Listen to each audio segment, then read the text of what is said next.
Q Burdette made a big mistake on Survivor 46, but it had nothing to do with hide and seek. The real estate agent turned reality TV provocateur became the fourth straight player this season to go home with an immunity idol in their pocket when he was blindsided out of the game. It's actually something, or a miracle, that Q even made it this far, considering the player threatened to quit multiple times, the last instance coming at Tribal Council, which seemed to anger pretty much every single one of his tribe mates. But Q carried on, until he got too close to Maria Shrime Gonzalez. And once Maria won immunity, again, the rest of the tribe decided to take him out, removing an ally from the game's most dangerous player. Why didn't Q play his idol? Why did he ultimately not go through with his plan to quit the game? How come he refused to let anyone give up their Applebee's spot for Liz at the reward? And why wasn't he more successful in challenges? We asked the inventor of the Q skirt all that and more. Would you, or would you not, describe your decision to not play your immunity idol as a big mistake? Q Burdette. Oh my God, man. It's a mistake, but it's one of those things. It's like it's a calculated mistake. It was a mistake that I made the decision before I even got to Tribal that I was going to roll the dice, and I would be okay if it didn't go my way and I was to go home with it. Because I knew if I would have left that Tribal with that idol still in my Q skirt, they were in trouble for Final 3 because none of them could beat me in fire. How surprised were you when you kept seeing your name come up? I knew I might have gotten maybe 1 vote, maybe 2, and it was going to be a tie, I would have assumed. But when I saw 2, I knew it was like, okay, they finally decided to get me. You said that you knew you could beat anyone at fire. Did they know that? Do you think that played into the calculation to get you out? So I'm not sure if that was a discussion around camp or not, but I knew because one day everybody was just sitting around just doing their thing, trying to make fire, and this was when Venus was still in the game and they were having trouble. And I just came, boom, boom, boom, boom. Got it. But I don't think that was the reason. I honestly think it was one of those things of, hey, you go to the casino enough that luck is going to run out if you have it. And it ran out for me. It ran out on everyone with an idol this season. What was the vibe like at Ponderosa when you got over, when you reunited with all those other people that had been voted out? It was all love. Of course, some of them cheering for you, some of them not. But at that point in the game, I felt like everyone on that side was kind cheering for me because they wanted some sort of excitement left to be able to vote for, I would assume. But it's just one of those things. Once you're out of the game is over. Now it's time to become human again. Become friends. You can go over there and you can mope around, or you can go over there and be cute and be excited, happy, and just thankful for the opportunity. So I made sure that my attitude and the way that I was going to approach them was in check before I got there. And man, when I got there, it was all love. They were singing, dancing, hugging around, and everybody wanted to know what was going on since they left. And they didn't even know I had an idol. I had to tell them, man, I had the dang idol in my pocket. I should have played the dang thing. How do you think you do with the jury if you make it to the final 3? My story and my ability to tell stories, I think, would have helped me out a whole lot, simply from the standpoint of, you take a guy who's beginning of the game. Nothing went right. But as far as a voting standpoint, everything went my way for 17 days in the game. I was in control. There was no question about it. 17 days straight. Who was the man who was calling the shots? And it was day 18 where I raised my hand. We'll talk about that, and said, hey, you guys send me home?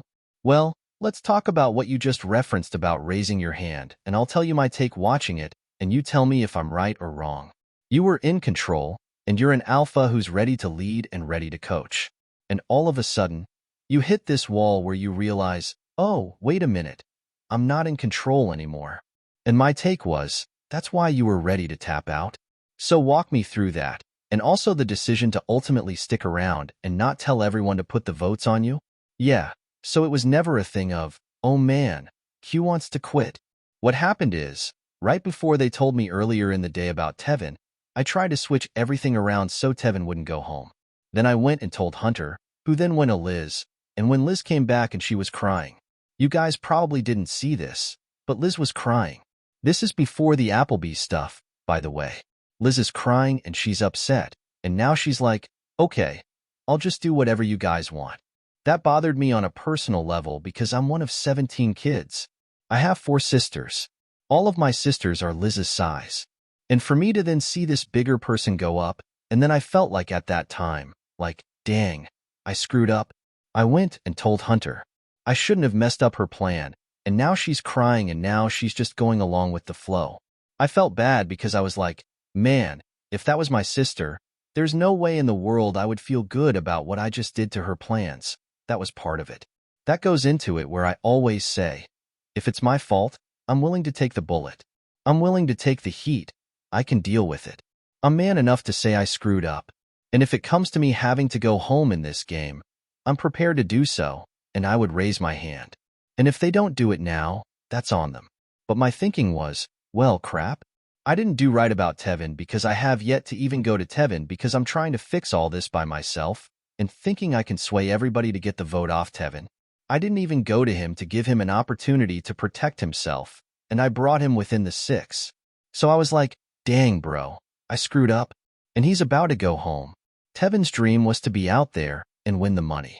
Most of everybody out there, I would say 17 of them, was there to win the money. I was there to win a title. That was it. The money is fine, but it's not going to make a difference to me. So when I start to just calculate, okay, I'm here to win the title only, but these people, this will change their life. I was like, I'm going to try to save Tevin. If they don't do it, I can't do it. Were you surprised then that everyone was so angry at you after that? You think in your head that you're trying to do this selfless maneuver, and then you get back to camp and everyone's pissed. Everybody's pissed because I told nobody what I was doing, and I was involved with so much at that time, but my name had not come up one time. I was really still the person that was like the glue to everything that they had going on. Now they're thinking, wait, he's part of this plan for tomorrow. He's part of this. He's just going to walk out and leave? That was the feeling. At that moment, me and Tiff were still locked and solid from her standpoint. She knew nothing about anything, about even me telling folks about her idol. Then she finds that out at that tribal. So a lot kind of happened in that moment that I think pissed a lot of people off, but I think it caught them off guard more than anything. But I say this, had I not done that, had I just stayed the course the way I was, the way I am in control, no mistake like that, I would have left sooner. Right? Because then everyone was like, we can deal with him whenever we want. Okay, let's talk about Applebee's gate. I understand there was more to that. Tiff told me that Kinsey and Maria both were trying to give up their spot for Liz, and you were like, no, no, no. Man, that's true. So again, I'm an alpha guy. If I make a decision, I like to stick with my decision, regardless if people think it's right or wrong. If I make a decision, I'm staying with it. So in that moment, I want the reward. I'm bringing these people for reasons that I think is best for my game, and I'm not about to allow someone else to ruin my moment because they're hungry. Everybody's hungry. They're crying. I mean, I'm sure everybody wants to cry. So I didn't let them give up their spot. It's because if you want to give up their spot, I pick you. You can go back over there, but I am picking somebody else. You're not just giving it to someone. That's not how this works. So that was my thinking. It was nothing really against Liz. It was just, first of all, when she did that outburst, I was like, I definitely don't want her over here eating Applebee's now, obviously, screaming at me. And then, secondly, it was just one of those things of she just voted for me. And although everybody else switched their vote on the second vote, you thought it would be great to write my name down again just for the hell of it because you said you would never write Hunter. Finally, when are we going to see you on Shark Tank with the Q skirt? Man, look, we don't have to go to Shark Tank.